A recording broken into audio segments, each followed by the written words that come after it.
So let's talk Dillian Whyte, the body snatcher. He has been through some tough times, but it looks like he's set to come back 7th of December on the Ruiz-Joshua undercard. Great to see him back. It's quite clever how they're bringing him back under the radar on a big event. I quite like that, given all that's gone on with the WBC. That's good to see, man. The people need him back. Boxing needs him back. He's an asset. Top 5, I'd say. I mean, outside of Fury, Wilder, Joshua, Ruiz, it's got to be Dillian Whyte. I can't see anyone else beating him, or certainly ranking above him. I mean, forget your Lewis Ortiz and whatnot, even he's like 40. Apart from that, I think Dillian Whyte's beat everyone else, hasn't he? We've beaten Parker. Lucas Brown was undefeated when he beat him. Oscar Rivas. And of course, Walter Zora twice. So I don't know, I mean, he's good to see him back. I mean, I'm not sure what the whole ban thing, did he drug cheat, whatnot?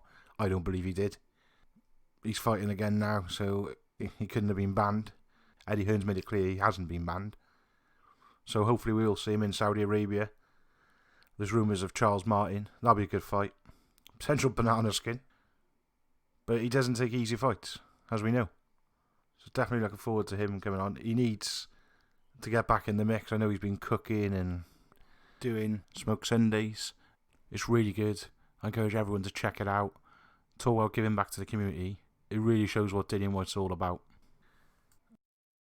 As far as the WBC are concerned, I mean, they look corrupt as anything, don't they? Dillian Whyte, from what my understanding is, he passed VADA testing, which is what the WBC use. And there was an issue with UCAD and whatnot. If he's passed VADA, what's the problem? This whole failed test supposedly happened before the fight. But yet on the day of the fight, UCAD deemed Dillian Whyte clear to fight. Really confusing at what the issue actually is. And there's certainly no transparency. It does smell of corruption. I mean, the man just needs a break. What I find interesting is how someone like Canelo, who had the whole tainted meat fiasco, he was given a 6-month ban, kept hold of his WBC titles, and then defended him 6 months later. Dillian Whyte, who waited over 600 days for his mandatory position, not fight against Deontay Wilder, mandatory position, even though he's ranked number 1 for however long. It's unbelievable. And then a day after he finally gets his mandatory position, after weeks of negotiating, he then gets suspended by the WBC pending an investigation. And then lo and behold, they put Tyson Fury as a mandatory. Now even Tyson Fury has come out defending Dillian Whyte, so he just doesn't understand what's going on. That's how ridiculous this whole situation is. Even the man who's been put as mandatory doesn't understand it and doesn't think it's right.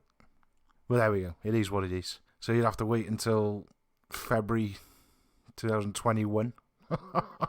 Maybe he needs to go down a different route. Love him, hate him. I can't think of a more deserving boxer, certainly at the top end of boxing, in the elite boxers, who deserves a chance more than Dillian. And I just hope he gets it. I really do.